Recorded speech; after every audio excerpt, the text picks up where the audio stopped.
Hello and welcome to Gospel Fortified. I'm Justin, and I have 5 differences between the biblical man and worldly men. And I've put them into an acronym because I love you guys, and my memory's bad too. SCALE. S-C-A-L-E.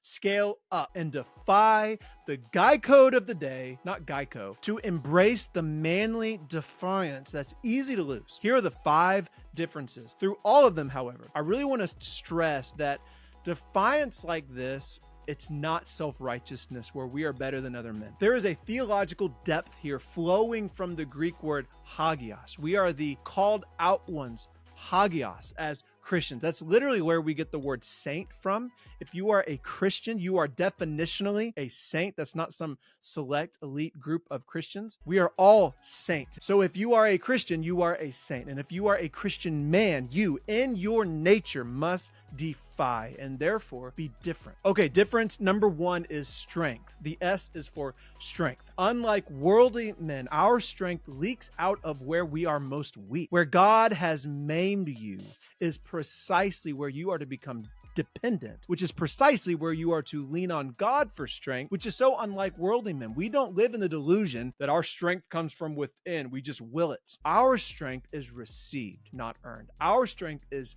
flexed, not for ourselves, not to further ourselves, but for others, to lay ourselves down for others. The C, second, is for courage. Remember, we're spelling scale. Let's scale up. To the world, courage is about gain. You are courageous if you've done things to gain. This is true for Christian men too, but not in the same way. Our courage is about loss. We gain, sure, but that's by losing. We live by dying for others. Our courage is marked in the risks we take by losing ourselves for the sake of others. This is how he advances his kingdom through us. Difference 3 is A. A is for authority. Unlike worldly men who trust their instincts, who follow their heart, who listen to whatever's popular today, we assume that we inherently know nothing. And so we receive.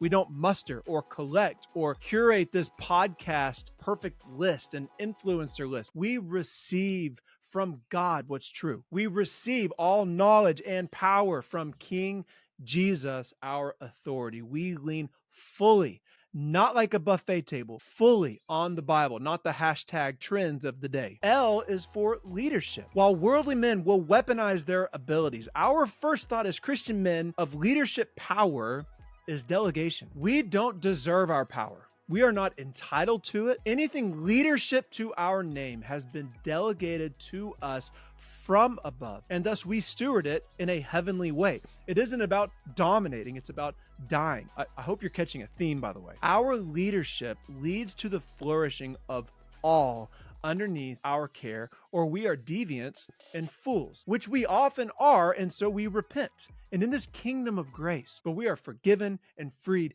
and fortified by the gospel. The 5th and last is E, emotions. Jacob wept, and so did Jesus. Joseph wept when he reunited with his brothers who were showing fear. David played music and loved more than women his best male friend, Jonathan. That's powerful. You even got tough guy Paul wept too. So did Timothy, hugging Paul when he thought it was going to be the last time that they met. How ridiculous is it that it's a radical thing to say in today's world to express all emotions as a man? Be vulnerable to your friends, and especially to your spouse and to your kiddos. The stoic, the statue man is worldly, old-fashioned, and hardly compelling. Your boy Peter wrote in 1 Peter chapter 2 that we are called out ones, and that we must, verse 12, keep your conduct among the Gentiles honorable, so that when they speak against you as evildoers, they may see your good deeds and glorify God on the day of visitation. There it is. Let's get after it. Subscribe, like, comment. Let's do it. Bye.